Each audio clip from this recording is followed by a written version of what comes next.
d'abord vu un personnage dire des choses à la télévision qui m'ont paru très, très saines, très, très intelligentes, bienvenues, qui ont été d'abord des idées qui m'ont touché. Ça a d'abord été des idées qui m'ont touché, puis ensuite j'ai appris le nom du personnage, puis après j'ai vu qui était ce personnage, ce qu'il avait fait, ce qu'il avait dit.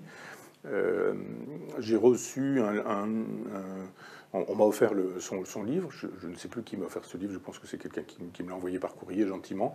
Et puis j'ai mis sur un autre livre. J'ai pas trouvé le temps de le lire. On m'a parlé de ce livre en m'en disant beaucoup de bien. Donc on m'a fait savoir effectivement. Donc j'en parle pas à oui dire. On devrait pas faire ça, mais j'en parle pas à oui dire parce qu'on m'a dit que c'était un livre remarquable qui démontait la collusion entre le pouvoir politique, le pouvoir économique, le pouvoir médiatique, et qui effectivement faisait un travail comme Bourdieu a pu le faire en son temps, c'est-à-dire de démontage du système.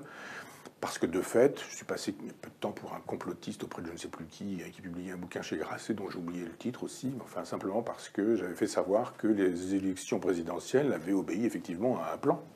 Ça me paraît évident qu'on n'est pas élu par hasard, en disant tiens, là, je me présente, puis tiens, tout le monde va voter, puis tiens, au bout du compte, on fait le total, puis ah, tiens, au bout du compte, il y a quelqu'un qui est élu, ah bah tiens, finalement, c'est lui qui est le président de la République. Il faut être un peu sot de croire que ceux qui disent que tout ça est préparé et que ça n'est pas préparé avec de la morale et de la vertu, mais avec du cynisme et de l'argent, que tout ça, effectivement, c'est vieux comme le monde et que ça ne relève pas du complotisme. Et on m'a dit, allez voir, Juan Branco fait la démonstration de tout ce que vous dites sur ce terrain-là. Enfin, il dit la même chose que vous dites la même chose que lui, plutôt. Et effectivement, il le dit en donnant des noms de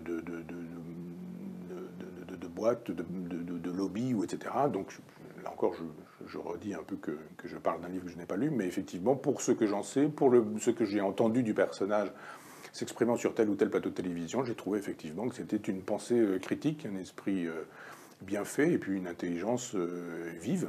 Et on ne peut que se réjouir de voir apparaître sur le paysage intellectuel, ou dans le paysage intellectuel, un personnage comme lui.